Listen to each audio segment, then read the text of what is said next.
कायनात का सारा फलसफा दो किनारों के दरमियान बिखरा पड़ा है। हम उम्र भर या तो नूर ढूंढते हैं या अंधेरा, मगर भूल जाते हैं कि जिंदगी का सबसे मुकद्दस रंग स्लेटी है।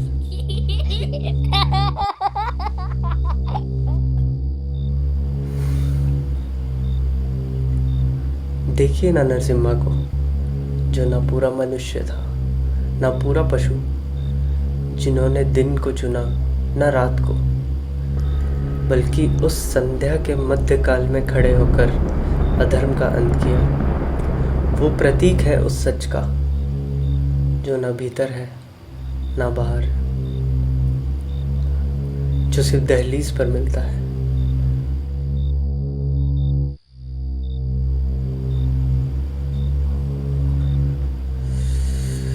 अब प्रकृति को ही देखिए। क्षितिज पर धरती और आसमां कभी मिलते नहीं, मगर उनका वो आधा मिलना ही पूरी दुनिया को रोशनी देता है। जिंदगी कोई सीधी लकीर नहीं मेरे दोस्त, यह तो एक मुरान है। यहाँ हर फैसला सही या गलत के तराजू में नहीं तोला जाता।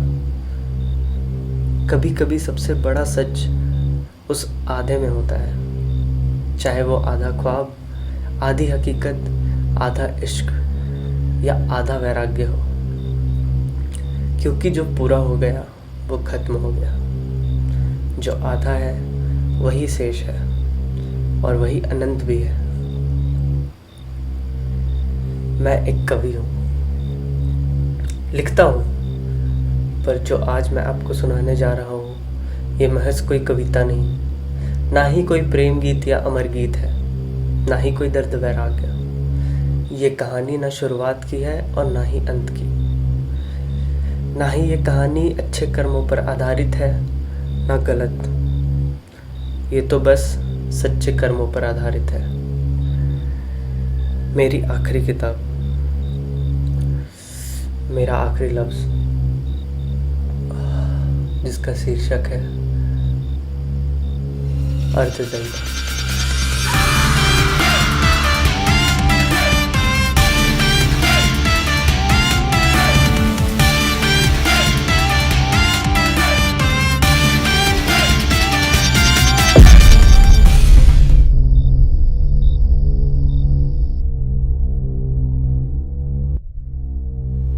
शास्त्र कहते हैं कि सृष्टि के उस आदि अनंत मेल को अर्धनारीश्वर कहते हैं, जहाँ शिव और शक्ति एक देह में समाहित है।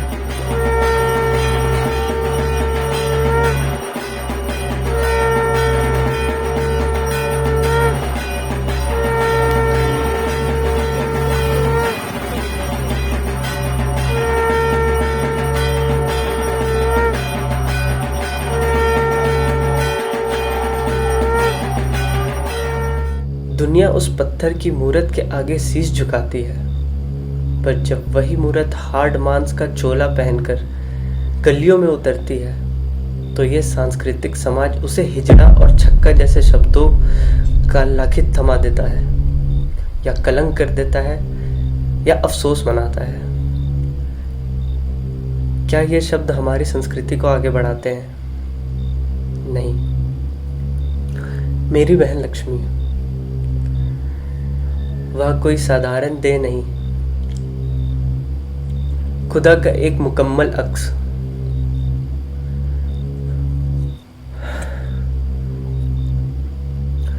उसके भी उस प्रतिमा की तरह कई हाथ थे। एक हाथ मुझे संभालने के लिए उठाता, तो दूसरा मेरा निवाला जुटाने के लिए। एक हाथ से वह उन गरीब बच्चों का भविष्य तदवीर करती जिन्हें दुनिया को ठुकरा दिया था, और दूसरे से अपनी पहचान के जख्मों को ढकती थी। उस रोज की दोपहर मुझे आज भी याद है। हवा में एक अजीब सी तशनगी थी।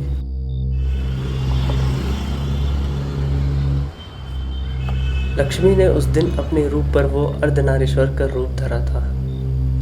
वह श्रृंगार किसी तमाशे के लिए नहीं था, बल्कि एक इबादत के लिए था।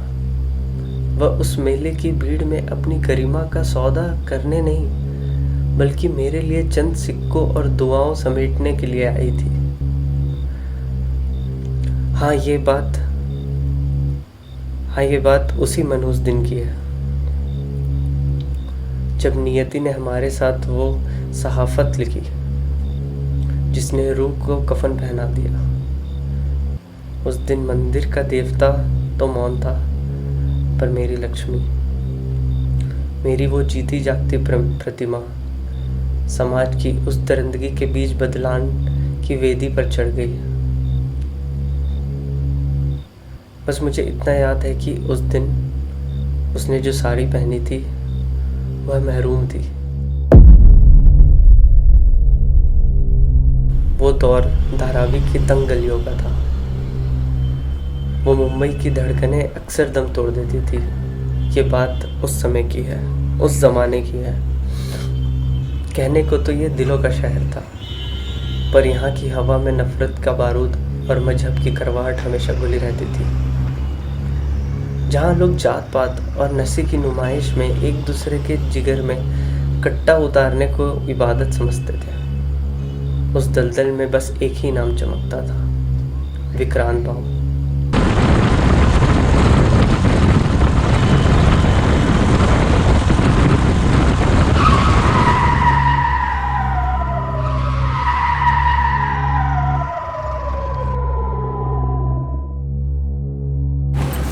ठीक हो ना तुम? क्या नाम है तुम्हारा? आर्यन। ये लोग तो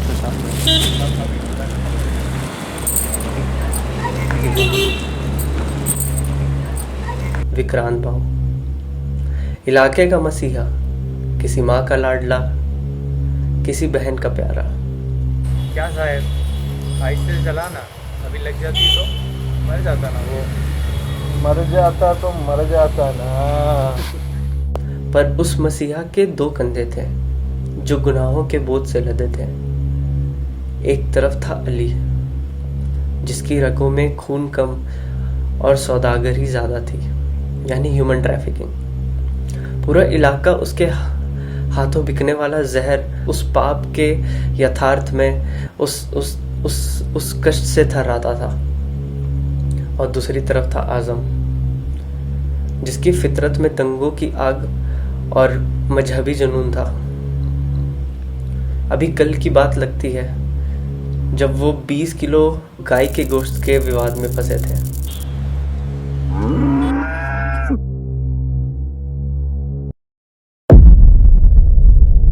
वो 20 किलो गोश्त के उस विवाद में ऐसा उलझे कि अदालत की सीढ़ियां जमीन से आसमान तक खिंच गई। मुकदमा डिस्ट्रिक्ट कोर्ट से हाई कोर्ट की दहलीज लांघ चुका था और जल्द ही और ऊपर भी जा सकता था। वो मंजर बड़ा अजीब था। मर्यादा और सियासत के बीच विक्रांत भाव गुनाहों का देवता बन चुके थे। वो समय ही ऐसा था कि साख रेत की तरह फिसल रही थी।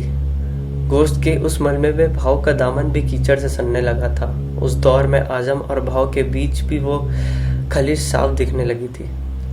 ऐसा एक ही म्यान में दो तलवार एक दूसरे के लहू पीने को बेताब थे, ऐसा मंजर था। इस कबाड़ खाने में एक और किरदार है, सत्याभाव। अरे सत्याभाव, इकडे तो वो वर्दी पहनता था, पर उसकी रूह किसी पुराने बाजार की थल्ले वाली दुकान की तरह बिकाऊ थी। वह दरोगा नहीं, सियासतदानों के दहलीज पर बैठा एक ऐसा पायदा था जिसने बड़े बड़े नेताओं के जूते चाट चाट कर अपनी जुबान की जायका खराब कर लिया था। लेकिन उस गंदी जुबान ने उसी मुंबई की पॉश इलाकों में कई मकान दिलवाए दिए थे। रिश्वत की उस कमाई से मासूमों की आह और गरीबों की लहू मिला था। सत्या का उसूल बड़ा सीधा था। उसका कोई ईमान नहीं था, सिर्फ मुनाफा था। वह उस गिरगिट की तरह था जो हवा का रुख देखकर रंग बदलता था। कभी विक्रांत बाव के कदमों के बीच जाता तो कभी पलक झपकते ही दुश्मन की शतरंज की वजीर बन जाता।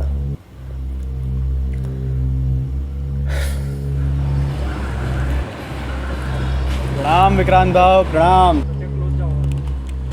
हाथ मिलाएंगे। और हाल चाल? सब बढ़िया। बस विक्रांत भाव आजकल बाहरी लोगों की थोड़ी ज़्यादा मदद कर रहे हैं। विक्रांत भाव इंसानों की मदद करते थे सुना था, भगवानों की भी अब कर रहे हो। हाँ भाई, अच्छा काम करते रहना चाहिए। तो फिर तुम लोग का क्या चल रहा है? सब बढ़िया सेठ, सब बढ़िया। चलिए विक्रांत भाव, कुछ काम हो तो बताइएगा, चलते हैं। चलो। अरे दरोगा साहब, हमें भी ले चलिए ना, हम भी आते हैं। हाँ ले जाइए लोड़ो। एक बात बताओ तुम्हारा, चूतिया होते हो का? गाड़ी में जब एक सीट है तुमको पीछे बैठाएंगे तो इसको क्या लौड़े पे बैठाएंगे हम? गाड़ी में एक सीट है लेकिन कानून तो आप ही है ना, इतना तो कर ही सकते हैं। कानून तो है, बात सही बोल रहे हो, लेकिन थोड़ा चाय नाश्ता वगैरह हो जाता तो बढ़िया रहता। चाय नाश्ता तो बिल्कुल होगा। चलो फिर, चलो।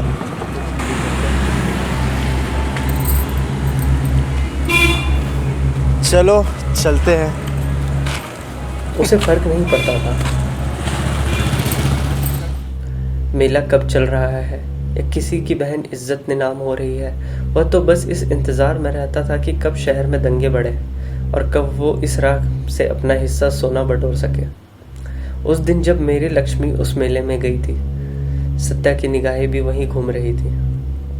वह किसी हिंसा से को रोकने नहीं बल्कि एक नए शिकार के गिरने का मुंतजिर था उस रात।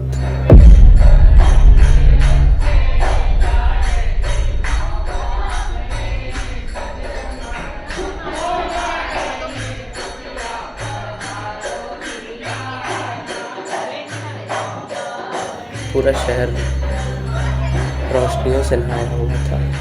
दशहरे का मेला था और हवा में बुराई पर अच्छाई की जीत की जश्न गूंज रही थी। लोग हंस रहे थे, मिल रहे थे, पर मेरी कायनात मुझे सिर्फ अंधेरे की तरफ लेके जा रही थी। लोग कहते हैं कि रावण उस दिन जला था, पर सच तो यह है कि मैं अपनी आग में हर रोज थोड़ा थोड़ा जल रहा था। दुनिया के लिए विलन कोई और होगा, पर मेरी दास्तां का असली शैतान मैं खुद हूँ। वो नशा, वो जुए की लत, वो मर्दों वाली गंदी फितरत जिसने मुझे इंसान से एक दरिंदा बना दिया था। मैं काम धंधा छोड़ जिम्मेदारियां बेची और अपनी ज़मीन का सौदा उन गलियों में कर दिया जहां सिर्फ मौत बिकती थी।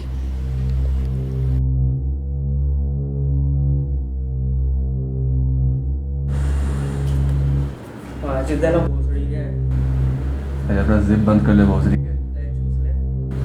छोड़ यार, ठीक है। हाँ यार, मेरे को मत सिखा। और सुन, ये सब जो काम कर रहा है ना, जल्दी चुपचाप बंद कर ले, यार दीदी आने ही वाली है।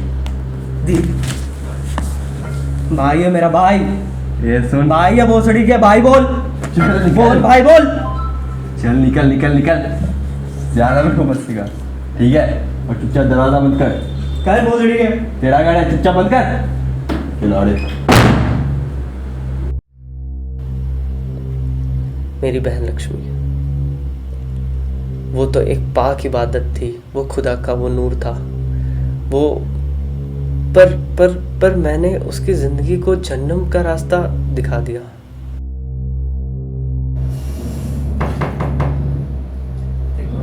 सुट्टा दे। तभी नहीं पीने देगा हमेशा दीदी आप कहाँ जा रहे हैं? अबे उनको नहीं मिल रहा। अबे आजा। क्या भोसड़ी है? क्या हुआ? भाई उठ। ऐसे थोड़ी करते। क्या है? दीदी है तेरी। प्रसाद लेके आया है। भगवान का प्रसाद है, ले ले। प्रसाद है। नहीं खाना। प्रसाद के साथ ऐसा नहीं करते। प्रसाद के साथ ऐसा नहीं करते। जा यहाँ से। दीदी, दीदी, आपको लगी तो नहीं? आप उठिए, उठिए, उठिए, उठिए, उठिए, उठिए, कुछ नहीं, कुछ नहीं, आप उठिए, उठिए, उठिए, कुछ नहीं,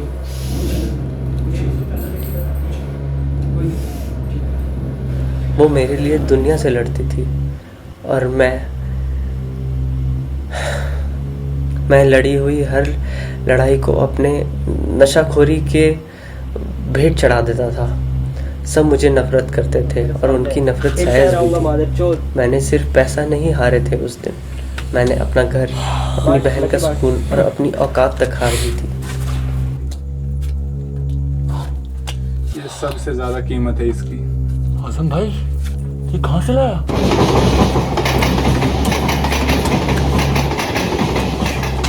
ये लगाया है मैंने। अब जल्दी बात, जल्दी। तेरी माँ की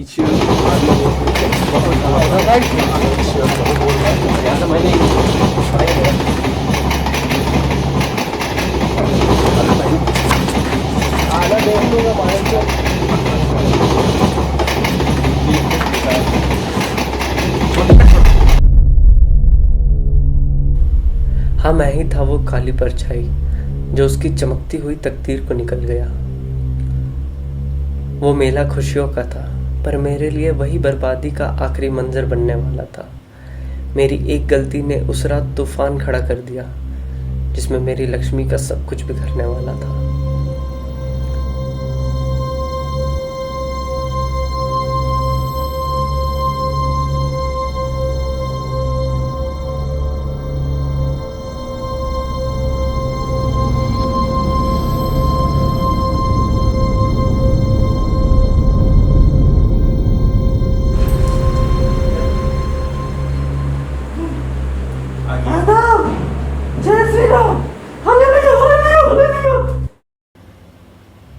धारावी की उस भीड़ में हम 3 एक जान थे, मैं, लक्ष्मी और देव अनाथ था, पर उसने हमें अपना परिवार मान लिया था। पर किस्मत की लकीरें तो उसी दिन टेढ़ी हो गई थी जब बाबा को लक्ष्मण के अंदर छुपा लक्ष्मी पता चला। हाँ, लक्ष्मी का असली नाम लक्ष्मण है। लक्ष्मण जो मुझसे 6 साल बड़ा था, पर मेरे लिए वो पूरा जहां था। वो राखी का दिन था, मुझे आज भी याद है। मैं 8 साल का था। मासूमियत इतनी कि मुझे फर्क नहीं पड़ता था मेरे सामने खड़ा वजूद भाई है या बहन। मेरे लिए तो बस वो मेरी लक्ष्मी थी। आई सब समझती थी। उन्हें पता था कि लक्ष्मण की रूह में एक औरत का निवास है। राखी बांधने के बाद आई और मैंने मिलकर उससे एक तोहफा भी दिया था, मुझे आज भी याद है। एक जोड़ी चांदी के पायल थे वो, जिसे आई ने बड़ी मेहनत करके खरीदा था। सुबह की धूप अभी तक दहलीज पर उतरी भी नहीं थी कि बाबा की निगाहें उन चमकती पायलों पर पड़ गई।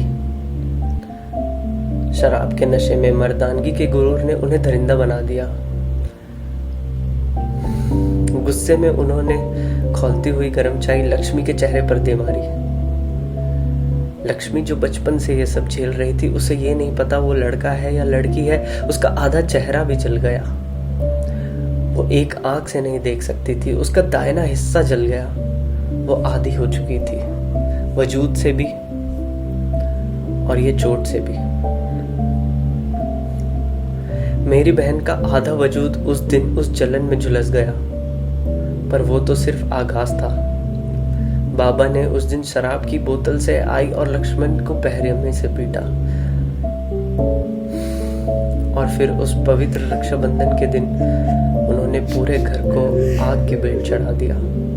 लोग कहते हैं कि उस दिन राखी थी, पर हमने अपनी आंखों से होली का दहन देखा। उस आग में मेरी आई का दहन हो गया। अफसोस, उस दिन धारावी की उन गलियों में कोई राजा राम मोहन रॉय पैदा नहीं हुआ था जो मेरी आई को उस सती प्रथा से बचा सके। उस जलती हुई मौत के बीच से लक्ष्मण ने मुझे खींच निकाला। लक्ष्मण ही था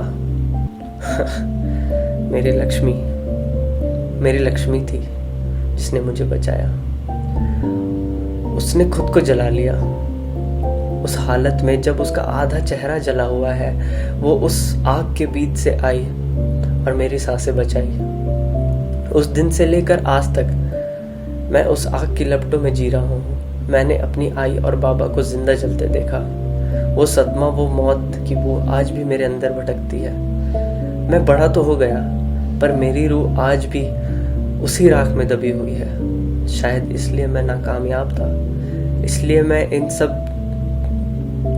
सब चीजों में फंसा रहा। अफसोस, ये कहानी तब तक की है जब मैंने भी लक्ष्मण को लक्ष्मी नहीं माना था। फिर एक दिन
सो रहे थे? फिर कपड़ा वपड़ा चले घूमने? हाँ, कपड़ा पहन लो, चलते हैं घूमने।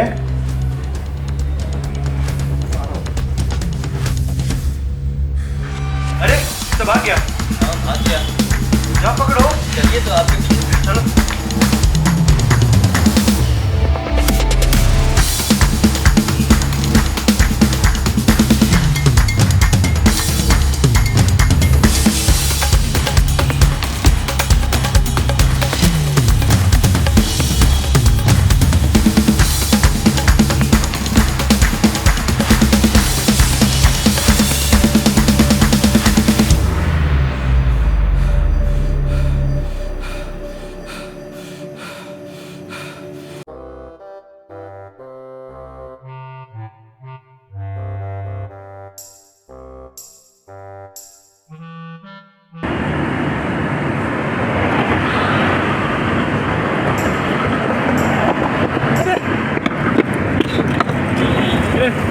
चाबी दे। क्या?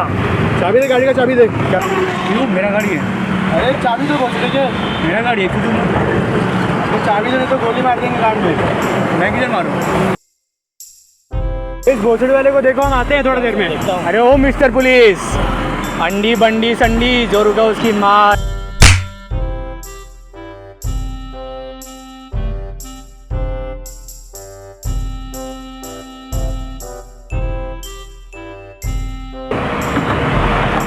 Mister police. हाँ बोलो।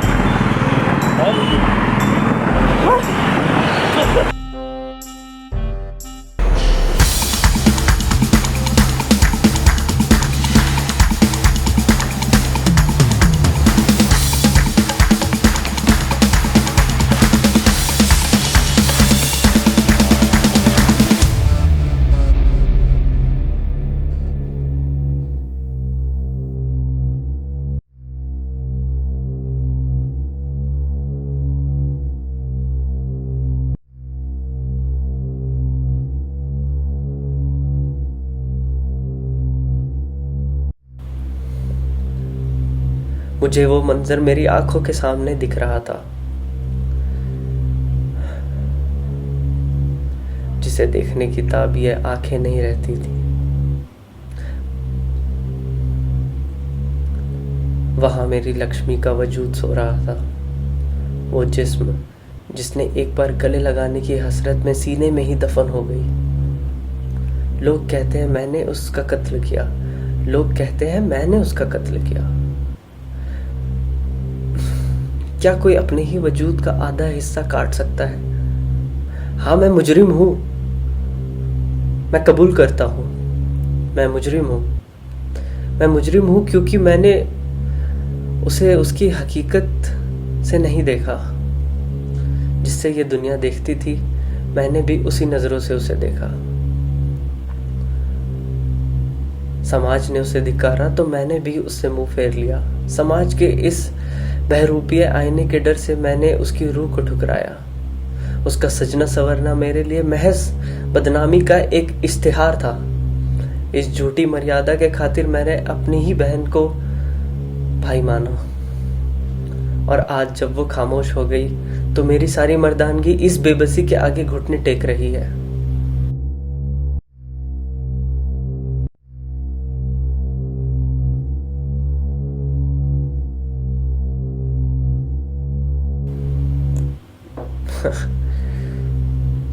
ये पुलिस वाले मुझसे हिसाब मांगते हैं। कोई इनसे पूछे कि जो रूह रात 4 बजे तक मेरी गोद में सर रखकर सुबह तक रो रही थी, जिसे पकड़कर मैं रो रहा था, वो 7 बजते बजते पत्थर कैसे बन गई। मुझे याद है वो पीतल की थाली में सजा सूखा खाना लाई थी, जिसे मैंने गुस्से में फेंक दिया था। मुझे याद है उसका ये कहना कि जब तक तुम नहीं खाओगे मैं निवाला तक भी नहीं तोड़ूंगी। वो मेरे बिना पानी तक नहीं पीती थी। मैं उसका खून कैसे कर सकता था?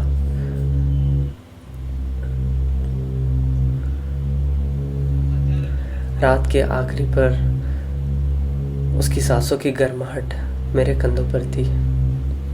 फिर सूरज की पहली किरण के साथ ये बर्फ जैसी सन्नाहट कहां से आ गई? वो मेरे पास थी, वो मुंतजिर थी कि उसका भाई उसे अपना ले, और जब मैंने हाथ बढ़ाया तो तकदीर ने उसे एक लाश बना दिया।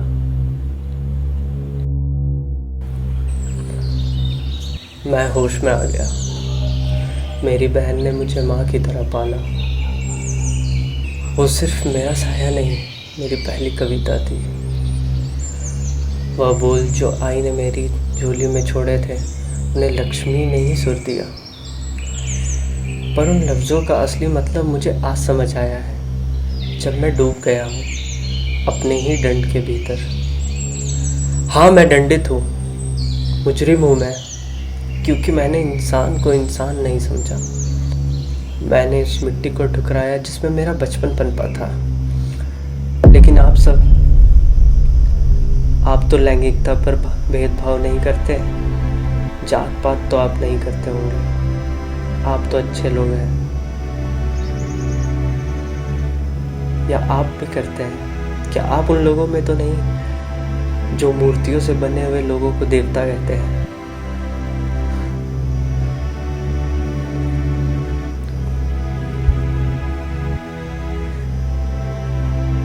ये सब दीवारें अगर आपने नहीं गिराई है तो आप इसे गिरा दो। कहीं आप भी उसी भीड़ का हिस्सा ना बन जाओ जो सिर्फ मूर्तियों को पूजती है और इंसान को कुत्तों की मौत मारती है। या मैं इसे ऐसे कह सकता हूँ कि कहीं आप नपुंसक तो नहीं।